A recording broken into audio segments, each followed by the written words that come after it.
Basuki Cahayapurnama, atau Ahok mengatakan bahwa, lebih memilih pasangan Capres-Cawapres Ganjar Pranowo, dan Mahfud MD. Ahok meyakini, duet ini merupakan pasangan yang lengkap, karena berani membereskan akar persoalan bangsa, yakni korupsi. Bagi Ahok, pasangan Ganjar dan Mahfud lebih teruji dibanding lainnya. Termasuk, jika dibandingkan dengan putra sulung Presiden Jokowi, Gibran Rakabuming Raka, yang dikabarkan akan maju sebagai cawapres pendamping Prabowo Subianto. Simak penjelasannya berikut ini. Satu pasangan yang cocok banget ya. Nah, kan kita tahu kan, kalau ditanya orang satu kata, apa sih akar masalah di negara kita? Itu satu, korupsi. Nah, kalau untuk atas itu bagaimana? Selain transparansi, butuh kepala yang berani lurus gitu loh. Kan banyak juga orang jujur, tapi tidak berani menyuarakan kejujuran atau melawan, tau nggak? Nah begitu Pak Ganjar, kemudian saya kenal sama-sama di Komisi 2 DPR ya. Ini orang berani vokal nih, ngomong nih. Nah ngomong enggak gitu loh. Nah ini berani. Misalnya kita waktu itu pernah, tadi saya ada cerita sama beliau juga. Kita waktu itu memang agak beda partai, saya dari Golkar, waktu itu. Mereka suka ledekin, ini baju kuning kok dalamnya merah nih, kok sama Pak Ganjar sama. Ya kalau kita kan dia pimpinan kan ya, kita ngomong apa kita suarakannya sama, gitu loh. Misal soal IKTP gitu kan, kita bisa suara yang sama, ngapain bikin IKTP gitu loh. Kalau bisa dengan bang apa segala macam gitu kan, nah kita bisa mirip lah bahasanya lah. Nah terus kita juga perjalanan dinas juga pernah bareng. Nah, dan beliau juga termasuk, saya bilang kita utang kepala nih. Waktu itu kan orang bilang nggak mungkin, partai teman-teman partai waktu Komisi 2 nggak mungkin Ibu Mega kasih kamu dampingin Pak Jokowi jadi wakil. Nah cuma Pak Ganjar yang bilang, mau taruhan nggak lo? Saya jamin Ibu Mega pasti pilih lo katanya, yang jadi damping Pak Jokowi. Kan bagi orang lain nggak mungkin, karena minus kan. Nah tapi beliau, saya bilang ini ideologi. Beliau itu pegang teguh ideologi, punya keyakinan, ikut PD Perjuangan. Nah tambah Pak Mahfud nih. Nggak ada orang yang ngomongin berani bukti terbalik, sita harta segala macam gitu kan. Nah saya yakin kalau pasangan dua ini digabung, kan kita sampaikan dari awal kan, akar masalah bangsa kita adalah korupsi. Kita harus perbaikan gaji apa segala macam. Nah, dengan pasangan yang berani memberantas korupsi, memperbaiki birokrasi, dengan memperbaiki juga istilahnya kompensasi dan benefit dan gaji lah ya. Itu, nah saya yakin kita akan bisa menuju Indonesia Emas 2045. Makanya saya bersyukur sekali Ibu Megawati yang memang bijak dari dulu, nggak hitung-hitungan primordial, nggak hitung-hitungan duit. Nah, kan sama tuh waktu calonkan saya dengan Pak Jokowi kan, saya masih ingat ada orang yang nyeletuk begini, nggak salah tuh nyalonin dua orang yang sama-sama kere miskin gitu loh, nggak salah tuh. Ini kan Jokowi Ahok udah orang daerah sama-sama kere miskin kok dicalonin. Nah sekarang mungkin orang kan berpikir, nggak salah tuh Ganjar Mahfud sama-sama kere, tanda kutip ya. Nanti itu mau butuh berapa duit, uang saksi aja nggak bisa punya kan.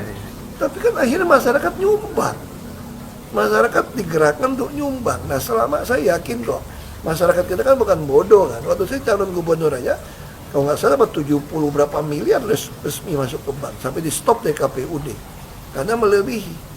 Jadi sebenarnya rakyat itu ngerti kok pilih orang, bahkan mau nyumbang sebetulnya, asal Anda betul-betul teruji. Nah yang dibutuhkan rakyat itu apa? Selama ini kan, ya ada Pak Jokowi sama saya masuk kan orang mulai lihat nih, oh ada loh pejabat yang mau kerja, yang mau ngurusin orang. Nah sekarang rakyat butuh, ada nggak pejabat yang berani sikat koruptor, perbaikin sistem.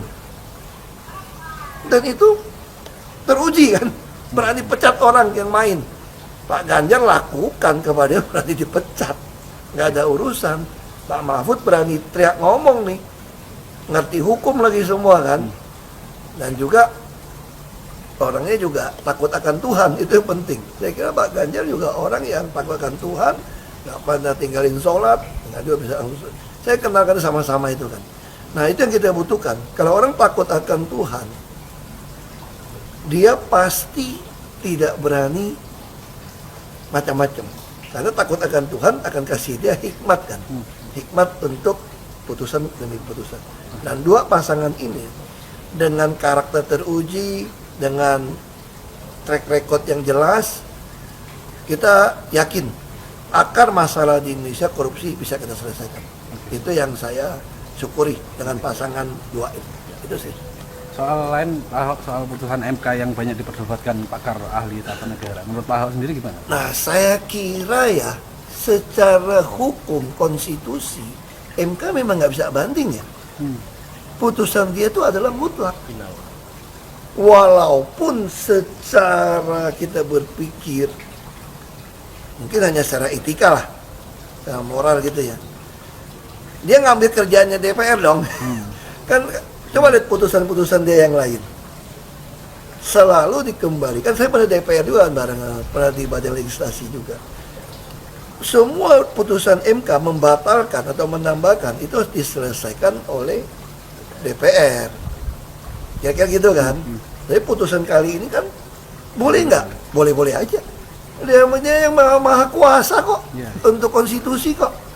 Tapi secara etika saya pikir ya, secara aturan kan kita punya porsi masing-masing nih.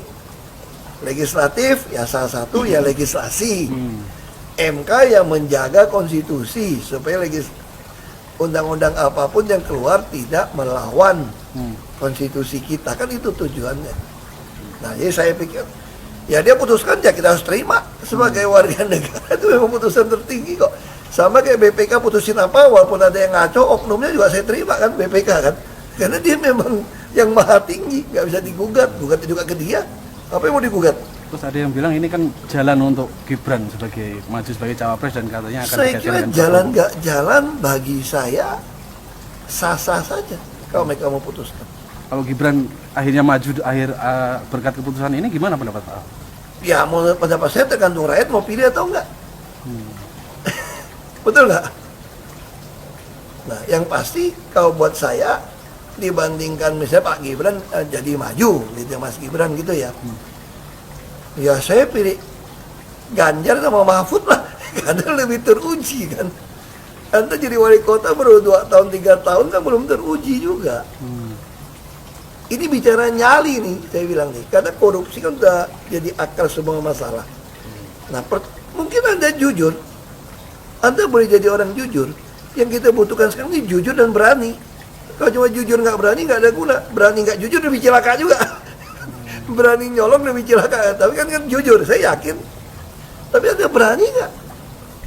Dan Mas Gibran belum terlalu berpengalaman menghadapi berbagai macam. Nah, jadi kalau Ibu Mega selalu ngomong begini, kalau saya ketemu ngomong, kenapa beliau bisa pilih Ganjar? Kenapa bisa pilih saya maju ke DKI? Tapi Pak Mahfud. Beliau selalu katakan, ini urus negara loh, mau jadi presiden loh. Kalau Anda belum lengkap, belum pernah di legislatif, belum nasional ya maksudnya DPR, kan DPR kan belum ngerti nih, pemerintahan seperti apa. Anda belum pernah di eksekutif, yang tingkat provinsi, Anda nggak ngerti jadi presiden nanti. Ini bukan soal belajar-belajar, coba-coba loh.